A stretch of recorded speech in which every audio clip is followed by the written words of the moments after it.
Esse aqui é o canal de corte do Ações Podcast, onde eu entrevisto investidores e gestores de empresas. Se você é um investidor, se inscreva aqui no canal. Bom vídeo! Outro ponto que eu percebi que teve uma grande queda, que eu acho que é... Eu sei o motivo, que é por causa do Lollapalooza, que é um não recorrente, mas no passado sempre teve uma recorrência maior, que foi a parte de patrocínio. Você acredita que nas futuras edições, por exemplo, do Turá, vocês vão conseguir patrocínios mais robustos, mais representativos e com um amadurecimento do Turá como um festival reconhecido de música brasileira, as marcas que quiserem se posicionar dessa forma vão tender a pagar mais? Como que você enxerga essa parte de patrocínio que no Lollapalooza e em outros eventos, até outros eventos que não são até da Time for Fun, a questão do patrocínio é uma coisa muito relevante. Por exemplo, no Rock in Rio, o patrocínio é uma coisa muito tangível o patrocínio. Você acha que essa linha tende a amadurecer novamente? O patrocínio ele é a principal fonte de retorno de um festival. Inclusive, por que a gente tem focado mais em festivais? Como eu falei, você consegue entregar mais para o seu patrocinador e também para o público. Você entrega uma experiência do público ficar 10 horas no festival, vendo várias bandas, ao invés de ficar sentado ali num show por 2, 3 horas, ou em pé mesmo, num show de um headliner, e ver por 2, 3 horas aquele artista e ir embora. Você tem uma experiência de um dia inteiro.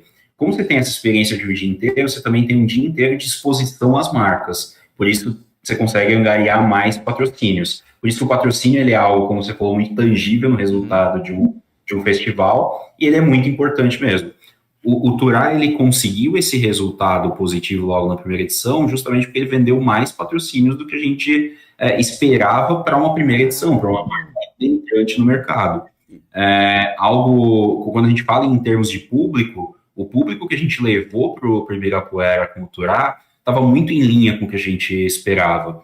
Os custos também estavam muito em linha, porque a gente tem um controle de custo muito na vírgula mesmo, né? Então, tudo isso estava dentro de casa. O que saiu mesmo foi o patrocínio que acabou gerando um resultado mais interessante do que a gente tinha projetado inicialmente. E o caso do Turá, ele é um caso bem ilustrativo de como é a criação de uma marca nova, porque se você vê o anúncio de abertura de vendas do Turá, a gente não tinha nenhum patrocinador na abertura de vendas.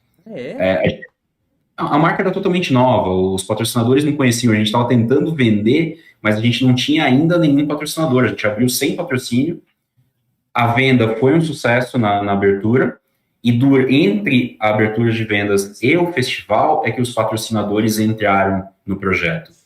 Para o próximo festival, provavelmente isso não vai acontecer de novo, até porque, como a gente falou, para quem foi no festival, foi uma experiência muito boa.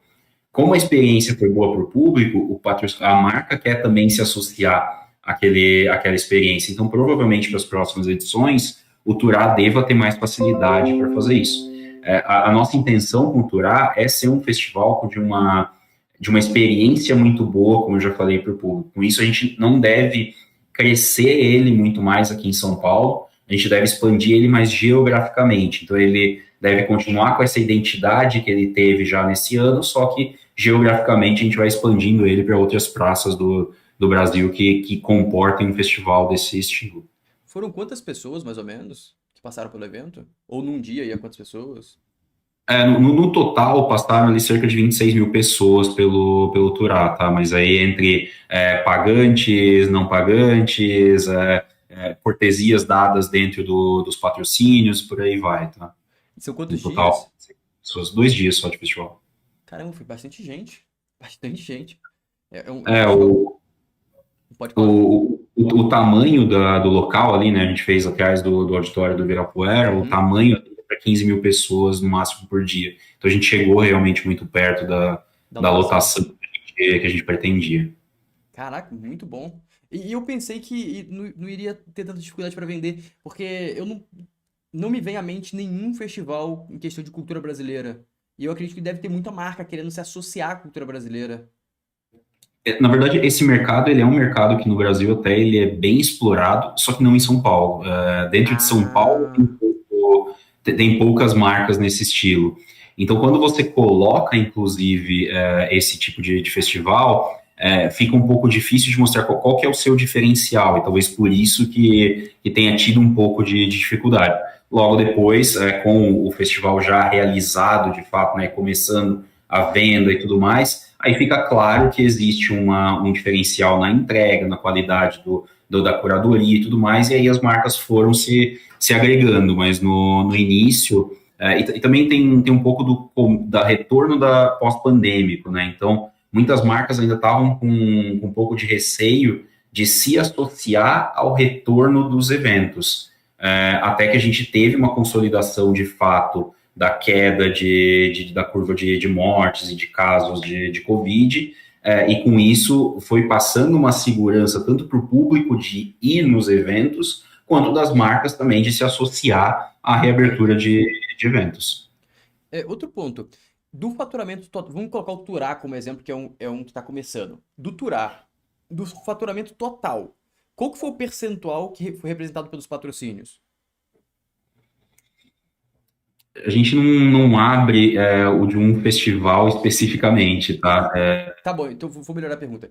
De um festival que está iniciando para um festival maduro, melhor, só o maduro, qual que é o percentual do faturamento que vem de patrocínio de um festival maduro, de um evento maduro? No geral, quando a gente olha para toda a nossa plataforma de festivais, tá? Então, misturando todos, tanto os maduros quanto os não muito maduros, no meio, na meia-vida, a gente espera que o patrocínio seja mais ou menos de 30% a 40% da receita do festival. Tá? Então a gente pode especular aqui que os ingressos pagam o festival e o patrocínio dá lucro. Já ouvi falar nisso.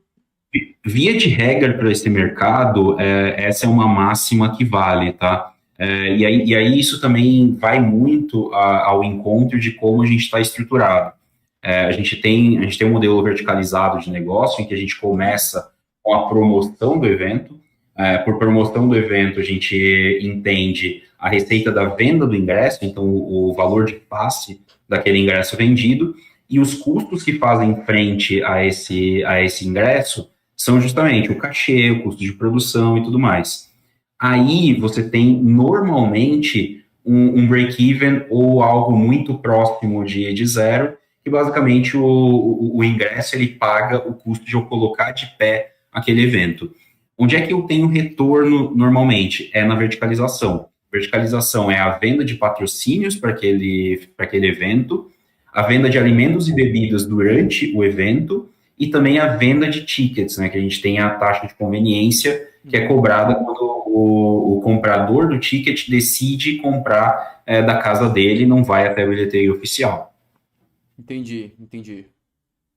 Só voltando no assunto, né, que você citou antes, que é a queda na quantidade de patrocínios lá de trás para cá, né? Acho que é importante também salientar que isso tem um fator inorgânico nessa queda. Durante a pandemia, como eu falei, a gente mudou um pouco nosso portfólio de ativos e acabou saindo das casas de espetáculos que tinham uma receita de patrocínio de name rights. Então, isso acaba reduzindo diretamente a linha de patrocínio, mas depois isso afeta positivamente a margem bruta, né? Porque a margem da casa, como eu falei, é uma margem mais espremida.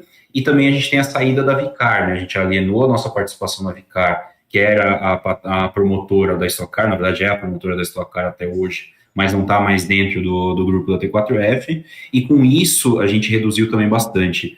Quando você faz uma corrida, a sua receita basicamente é patrocínio.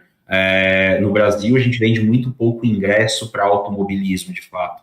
Você vende patrocínio. Então, a receita de patrocínio inorganicamente acabou reduzindo pela entrega das casas e pela alienação da Vicar. Entendi.